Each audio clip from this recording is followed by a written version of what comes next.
1 जानेवारी 2026 रोजी मौजे पेरणे येथे होणारा भीमा कोरेगाव विजय स्तंभ शौर्यदिन अभिवादन सोहळा यावर्षी मोठ्या उत्साहात साजरा होणार आहे। यावर्षी तब्बल 20 लाख भीम अनुयायांसाठीचे नियोजन जिल्हा प्रशासनाच्या वतीनं आम्ही करत आहोत। यावर्षी सभा संमेलन सांस्कृतिक कार्यक्रम या समवेत विविध कार्यक्रमांची आखणी यावेळी संयोजन समितीच्या वतीनं करण्यात आलेले आहेत।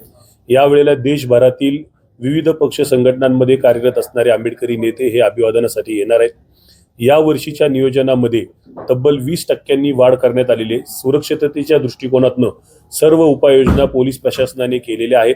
फेस रिकग्नायझेशन सारखा आर्टिफिशियल इंटेलिजन्सचा वापर या उत्सवामध्ये करण्यात येणार आहे समाजकंटकांवर कारवाई करण्यासंदर्भामध्ये। त्यामुळे या उत्सवामध्ये जास्तीत जास्त अनुयायांनी सहभागी व्हावं असं आवाहन भीमा कोरेगाव विजय स्तंभ शौर्यदिन समन्वय समितीच्या वतीने करण्यात येत आहे। यावर्षी सकाळी 9 वाजता महार रेजिमेंटचे सुमारे 3000 निवृत्त सैनिक मानवंदना देणार आहेत, ज्यामध्ये ते पुष्पचक्र अर्पण करण्याचा कार्यक्रम असेल, महार गान गाण्याचा कार्यक्रम असेल किंवा राष्ट्रगान असेल, या सर्वांचा त्यामध्ये समावेश असणार आहे। यामध्ये आपण कोणत्याही अफवांना बळी न पडता नागरिकांनी या उत्सवात सहभागी व्हावं अशी विनंती आम्ही करत आहोत। माझं नाव राहुल डांबाळे, भीमा कोरेगाव विजय स्तंभ शौर्यदिन समन्वय समिती। सध्या पुणे जिल्हा व परिसरामध्ये बिबट्यांचा धुमाकूळ घातला गेलेला आहे। परिसरामध्ये बिबट्या आढळून आलेले आहेत। ही वस्तुस्थिती जरी असली तर कालच या संदर्भामध्ये पुणे पोलीस आयुक्त तसेच वन विभागांच्या अधिकाऱ्यांशी आमची संयुक्त बैठक पार पडलेली आहे।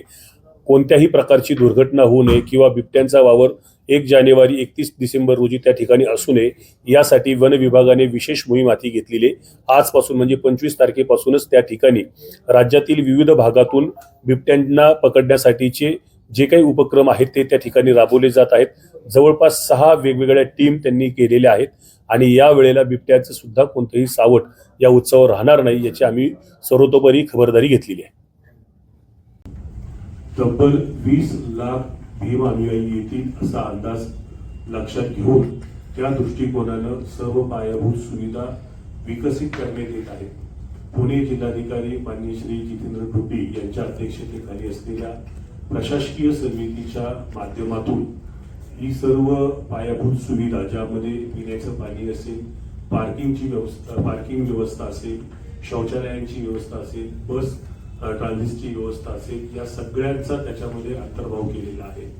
त्याचबरोबरीनं भीमा कोरेगावला बाहेरून येणाऱ्या अनुयायांना पार्किंग स्थळापर्यंत येण्यासाठी PMPHच्या माध्यमातून विविध भागातून विशेष बसेस सोडण्याचं देखील नियोजन यामध्ये करण्यात आलेले आहे। तर असे एकंदरीत 20 लाख अनुयायांचं नियोजन यावर्षी आपण करतोय।